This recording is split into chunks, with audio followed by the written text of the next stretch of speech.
sunt Gabi și astăzi ne jucăm iarăși Minecraft Pocket Edition, episodul 4, pentru că bineînțeles, da, 4, fără 4. Deci, fără deci, bun. Hai să ieșim afară, de ce plouă? Nu-mi place vremea de afară, dar e în regulă, o să vreau ca în acest video să mai facem iarăși câteva retușuri la casa. Alături de mine este și Cristi, dar la el stă în pat, pentru că da, este leneș. Și da, hai să vedem. Dacă auziți pe cineva care se mișcă, știți cine este. Cristi, bă, Cristi, nu te mai mișca. Upsi, făcut o greșeală. Da, ok, hai să vedem. Vreau în acest video o mare parte să minăm, să căutăm mineneuri feroce. Aerul. Am greșit, că le-am pus exact pe... Ok. Bă, nu te mai tot foi pe lângă mine, Cristi. Și vezi că-ți aude telefonul. No, ok. Hai să dăm așa. Ok, să face seara. Hai în casă repede. Fugi. La culcare. Only sleep at night. Dar nu e seara, mă. Mi se pare că e seara. De ce doar mie mi se pare? Nu țineți cu mine, băieți? Ok. Așa am făcut și acolo, nu? 2.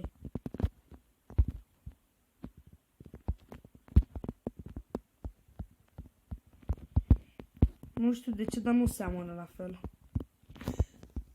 Cristi, mai ușor, mă! Bun, hai. Dați-i dislike pe canal.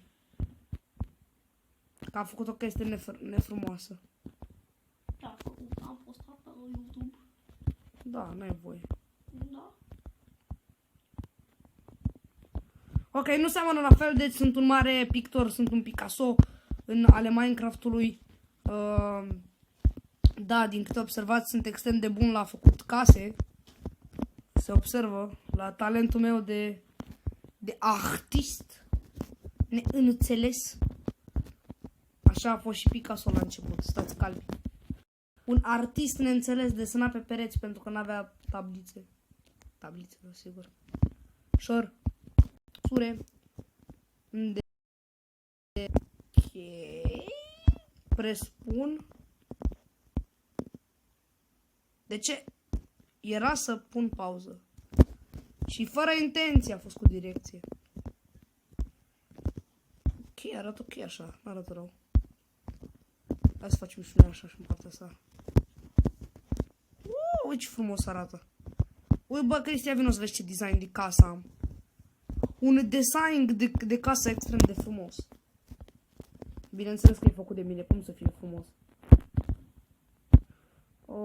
Ok. Cum să nu fie frumos. Cum să nu fie un... Da. Bun. Mergem afară. Bineînțeles că Gabi se duce fără topor, pentru că de ce să tăiem copaci cu topor? Hai, mă, cu mâna. Am pus data trecută semințele alea acolo pe malul râului să se facă și...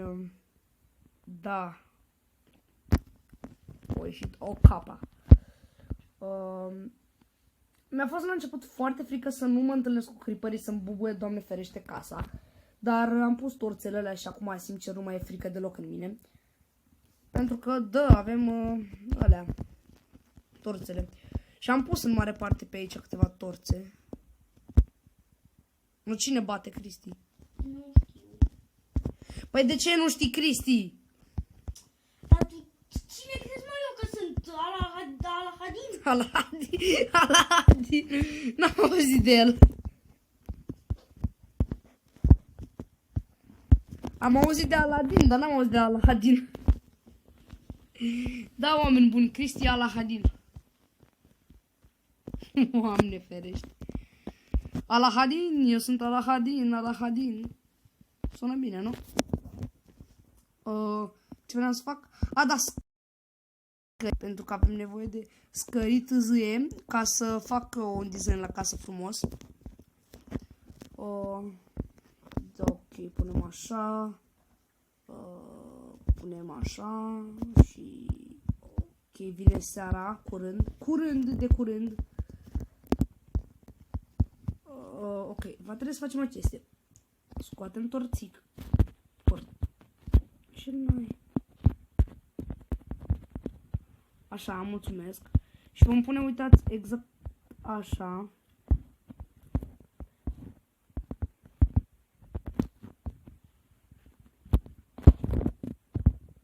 Bun,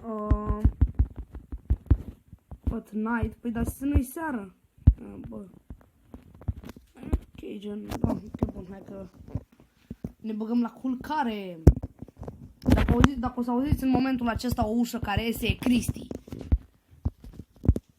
Așa, bun, ne-au lăsat în pace. Input și o să spun eu 2 lemne așa. O să-mi faci aici mâncare, mă. De ține ca lumea. Bun, acum. Voi face un design destul de ok la casă. Numai că e destul de greu de făcut. Vom da torța aia. Ok. Și am pus-o corect, era pus-o, bun. Și acum voi face un design la casă. O să vă arăt și vouă care e designul. Deci.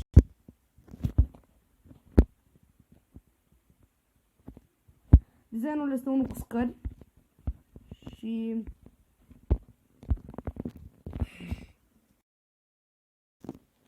thanks, Cristi. Mersi, Cristi.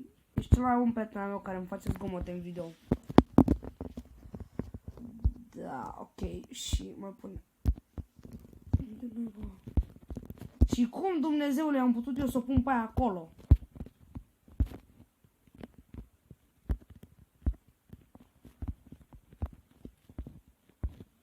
Păi, ăsta e cam ăsta e designul. Deci, da, asta e și așa e și casa. Cristi, vino să-mi zici mie dacă ești ok. Da. Deci, uite cam așa arată casa. Asta e casa. Aici așa cu astea pe lângă. Foarte fain. Astea scările, nu? Da, nu sternate. Ce? Asta e adeziv. Mai speriat. Ok.